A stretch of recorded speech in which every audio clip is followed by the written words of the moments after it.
Assalamualaikum warahmatullahi wabarakatuh.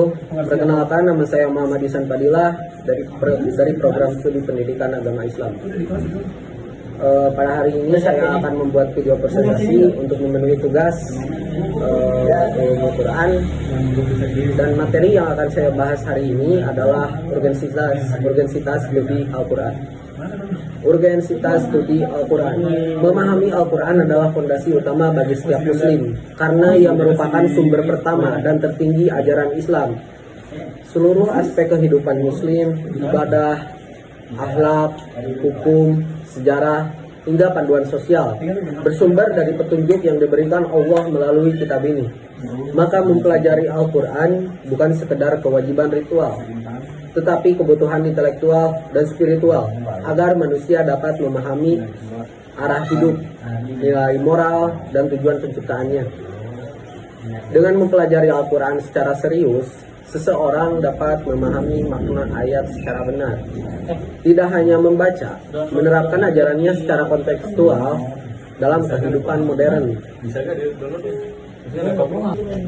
Membedakan antara ajaran asli Islam dan tradisi budaya atau penafsiran yang kurang tepat, memperkuat hubungan spiritual dengan Allah Subhanahu wa Ta'ala melalui pemahaman yang mendalam. Untuk memahami urgensinya, kita perlu mengetahui apa itu Al-Quran dan bagaimana ia berbeda dari sumber wahyu lain, yaitu hadis Nabi dan hadis Qudsi. Yang pertama, pengertian Al-Quran. Secara etimologi, kata Al-Quran berasal dari bahasa Arab Qoro'a yaqro'u Qur'anan, yang berarti membaca, mengumpulkan, menyampaikan secara lisan. Secara demikian, Al-Quran dengan bahasa berarti bacaan yang dibaca berulang-ulang. Secara terminologi, para ulama mendefinisikannya sebagai kalamullah atau firman Allah yang diturunkan kepada Nabi Muhammad SAW melalui perantara malaikat Jibril. Ditulis dalam mushaf, diriwayatkan secara mutawatir, serta membacanya bernilai ibadah. Dari definisi ini terdapat beberapa unsur penting. Yang pertama, kalamullah atau firman Allah. Al-Quran bukan kata-kata Nabi, bukan pula karya manusia. Ia adalah firman Allah yang luar biasa, mukjiz, tidak bisa ditiru secara bahasa, isi maupun susunan. Disampaikan kepada Nabi Muhammad SAW, Al-Quran adalah kitab suci terakhir yang diturunkan sebagai penyempurna wahyu-wahyu sebelumnya yang diberikan kepada para nabi terdahulu, kitab Taurat, kitab Zabur, dan kitab Injil. Melalui malaikat Jibril, pengiriman wahyunya dilakukan dengan cara yang paling langsung dan paling otoritatif, memastikan tidak ada campur tangan makhluk. Diriwayatkan secara mutawatir, artinya Al-Quran disampaikan oleh banyak orang pada setiap generasi, sehingga mustahil terjadi rekayasa. Keautentikannya dijamin secara historis dan tekstual. Dibukukan dalam mushaf. Standarisasi mushaf dilakukan di zaman Khalifah Utsman bin Affan untuk menjaga keaslian bacaan di seluruh dunia Islam. Membacanya adalah ibadah.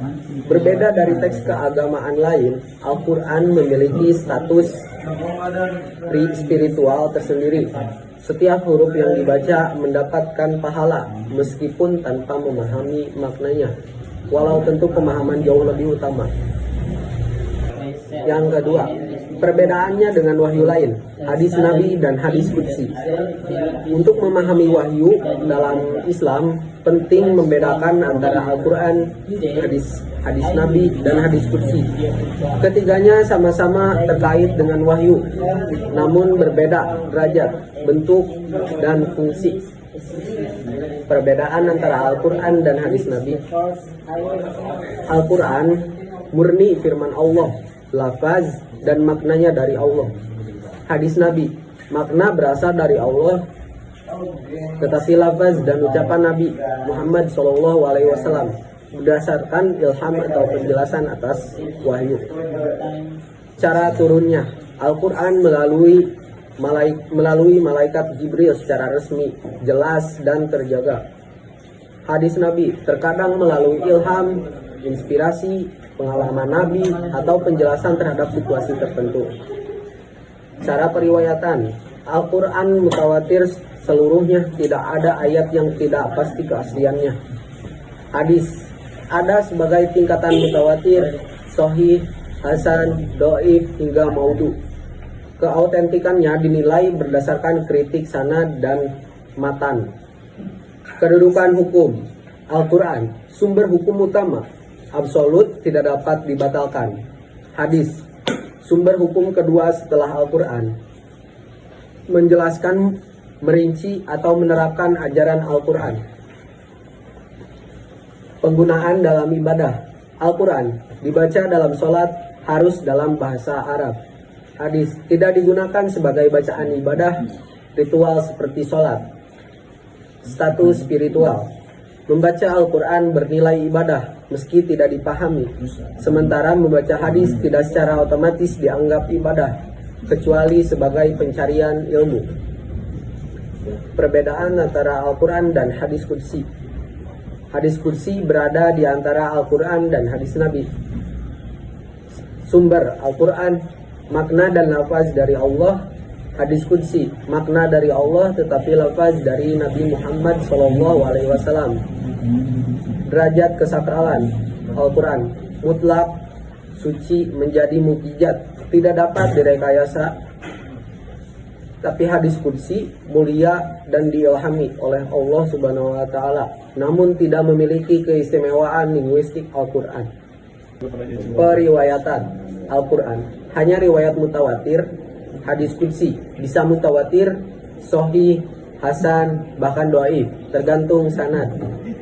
Penggunaan dalam ibadah Al-Quran, wajib dibaca dalam sholat.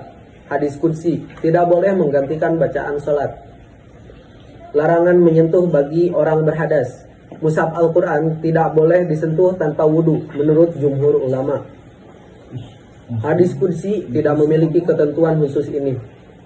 Bedanya dengan wahyu non-tekstual, dalam Islam terdapat bentuk wahyu yang muncul dalam inspirasi, mimpi Nabi, bimbingan ilahi, dalam keputusan. Ini tidak menjadi bagian dari Al-Quran dan tidak dianggap kitab suci, tetapi tetap termasuk proses kenabian. Kesimpulan, urgensitas mempelajari Al-Quran. Al-Quran adalah fondasi syariat dan akidah. Tanpa pemahaman Al-Quran, seseorang mudah terjebak pada praktik beragama yang tidak tepat. Al-Quran adalah petunjuk hidup yang relevan sepanjang masa. Setiap ayat memberikan pedoman moral, sosial, spiritual, dan hukum. Al-Quran adalah mukjizat abadi yang harus dipahami, direnungi, dan diamalkan.